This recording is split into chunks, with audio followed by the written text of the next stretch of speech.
కలవడం నిజంగానే అంటే అవి ఎంతవరకు పరిష్కారం అవుతాయి ఏంటి అనేది తర్వాత విషయం. ఫర్దర్గా వాళ్ళు బయటకు వచ్చి అసలు ఏ అంశాలు చర్చకు వచ్చాయి, ఎంతవరకు అవుతాయి అనేది వాళ్ళు చెప్పే వరకు మనకు తెలియని విషయాలు.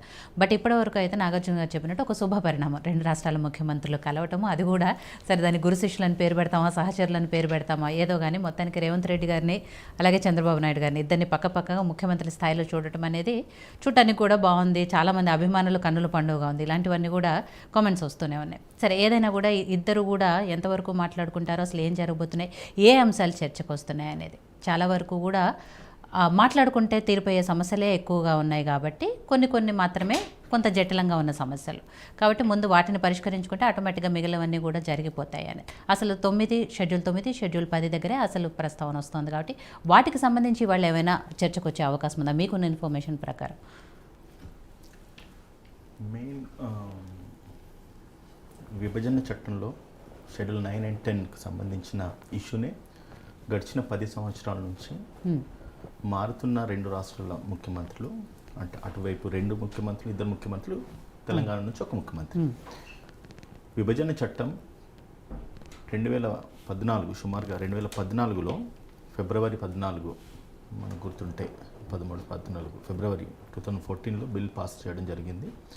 బిల్ పాస్ చేసే దాంట్లో ప్రైమరీ ఆబ్జెక్టివ్ తెలంగాణ రాష్ట్రాన్ని 10 జిల్లాల కింద ఇక్కడ తెలంగాణ రాష్ట్రానికి ఇస్తూ మిగతా జిల్లాలు 17 సుమారుగా ఆంధ్రప్రదేశ్కి ఇవ్వడం జరిగింది.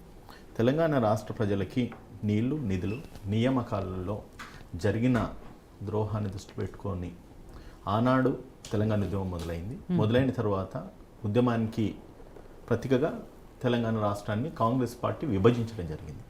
విభజించినప్పుడు ఏదైతే తెలంగాణ రాష్ట్రానికి రెండు రాష్ట్రాలను విభజిస్తూ తెలంగాణ రాష్ట్రం బిల్ పాస్ చేసినారో, Andhra Pradesh reorganisation bill, Sheila Dikshit committee ఏదో పెట్టుకొని బిల్ పాస్ చేసినారో, దాంట్లో భాగంగా తెలంగాణ రాష్ట్రానికి ఆంధ్ర రాష్ట్రానికి సంబంధించిన ఆస్తులు, ఉద్యోగాలు, ముఖ్యంగా నీళ్లు, ఇవే మెయిన్ ప్రైమరీ ఆబ్జెక్ట్స్ కింద మనం పరిగణలోకి తీసుకోవాల్సిన అవసరం ఉన్నది.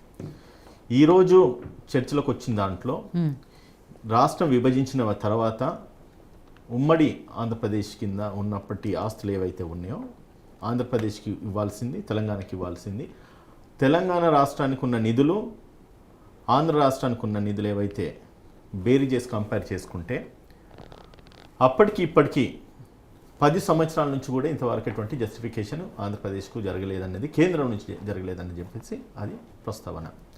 దీనికి కేంద్ర ప్రభుత్వం వైఫల్యం అని చెప్పేసి నాకు వ్యక్తిగత అభిప్రాయం. అండ్ విభజించే దాంట్లో ఇప్పుడు ప్రథమంగా అంటే ఈరోజు భేటీ గురు శిష్యుల భేటీయా లేదంటే రెండు రాష్ట్రాల ముఖ్యమంత్రుల భేటీయా, అదొక శుభసూచకం అని చెప్పేసి ఆలోచించవచ్చు.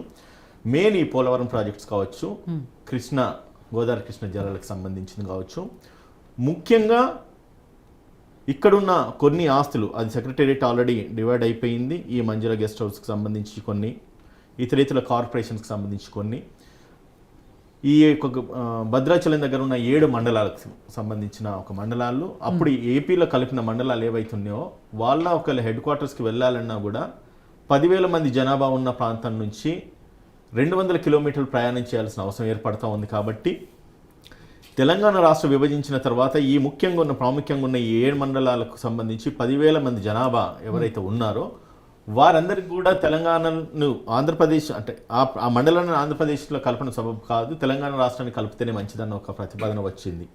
సో అందులో భాగంగా అప్పటి ముఖ్యమంత్రులు భేటీ అయినప్పటికీ సుమారుగా నాకు తెలిసి 31 times సుమారు 30 సార్లు వాళ్ళు భేటీ అయినారు, ఇది కమిటీ. కానీ ఎటువంటి ఫైనల్ నిర్ణయం అయితే తీసుకోలేకపోయినారు. సో కాబట్టి అట్లీస్ట్ ఇప్పటికైనా వీటికి సంబంధించి పోలవరం ప్రాజెక్ట్స్ కావచ్చు, కృష్ణా నదులు జలాల విషయంలో కానీ, లేదంటే ఈ మేజర్ కార్పొరేషన్స్ ఏవైతే ఉన్నాయో ఆ కార్పొరేషన్స్ అన్నీ కూడా సపరేట్ చేయాల్సిన అవసరం ఉన్నది. ఈ మెయిన్ మండలాలు ఏదైతే 7 మండలాలు భద్రాచలం, భద్రాద్రి కొత్తగూడెంకి సంబంధించిన మండలాలు ఏవైతే ఉన్నాయో వాటికి ఒక ప్రాపర్ జస్టిఫికేషన్ జరగాలన్న ఉద్దేశంతో ఈరోజు రెండు రాష్ట్ర ముఖ్యమంత్రులు కూర్చోవడం జరుగుతూ ఉన్నది. సో మనకేంటంటే తినబో చుట్టూ రుచి అడగడం ఏంటనేది మన ఆనవాయితీ. అన్ఎక్స్పెక్టెడ్గా 7 గంటల డిబేట్లో కూర్చున్నాము, 6-6:30 ప్రాంతంలో 2 ముఖ్యమంత్రులు ఈరోజు చర్చలు నడిపిస్తూ ఉంటారు. ఈ డిబేట్ కొంచెం సేపు కొనసాగిస్తే మనకు వాళ్ళకి ఏం జరిగింది అనేది మనకు బయటికి క్లారిటీ వస్తుంది. ఏం జరిగింది, నిజంగా జరిగింది ఏంటిది అనేది బయటకు వస్తుంది. ఇంకొకటి, సరే నాకు పర్సనల్గా ఒక కాంగ్రెస్ పార్టీ నాయకుడిగా మా ముఖ్యమంత్రిని దగ్గర నుంచి మేము చూస్తున్న వారిగా నేనైతే ఒకటి చెప్పగలుగుతుంది ఏంటంటే, ముఖ్యమంత్రి గారిది, రేవంత్ రెడ్డి గారిది ఇచ్చే చేయ కానీ తీసుకునే చేయి కాదు. కాబట్టి గురు శిష్యుల బంధాన్ని ఈరోజు జస్టిఫై చేయబోతున్నారు. అండ్ సేమ్ టైం శిష్యుడికి ఏం చేయాలి గురువు గారికి తెలుసు, గురువుకి ఏం చేయాలి శిష్యుడికి తెలుసు. కాబట్టి సరైన నిర్ణయము రెండు రాష్ట్రాలని జస్టిఫై చేస్తూ రెండు రాష్ట్రాల ముఖ్యమంత్రి ఈరోజు ఒక ప్రాపర్, అంటే ఇన్నాళ్ళు తెగదెంపులు కానట్టే తెగని పంచాయతీ ఏదైతే ఉన్నదో ఈరోజు సామరస్యంగా ఇద్దరికి సానుకూలంగానే తెగుతుందని చెప్పేసి వాళ్ళ యొక్క బంధాన్ని బలపరుస్తూ నా యొక్క అభిప్రాయాన్ని వ్యక్తం చేస్తున్నాను. రైట్. సో శరత్ గారు, ఇందాక అనుకున్నట్టు ఇరు రాష్ట్రాల ముఖ్యమంత్రులకు సంబంధించి కలవడం అనేది సరే ఒక శుభ సంకేతం అని చెప్పేసి మాట్లాడుకుంటున్నాము. ఏదైనా కూడా వాళ్ళు బయటకు వచ్చి చెప్పే వరకు ఏ సమస్యల మీద మాట్లాడుకున్నారు, ఇద్దరి మధ్య ఏం డిస్కషన్ వచ్చాయి అనేది పూర్తి స్థాయిలో తెలుస్తుంది.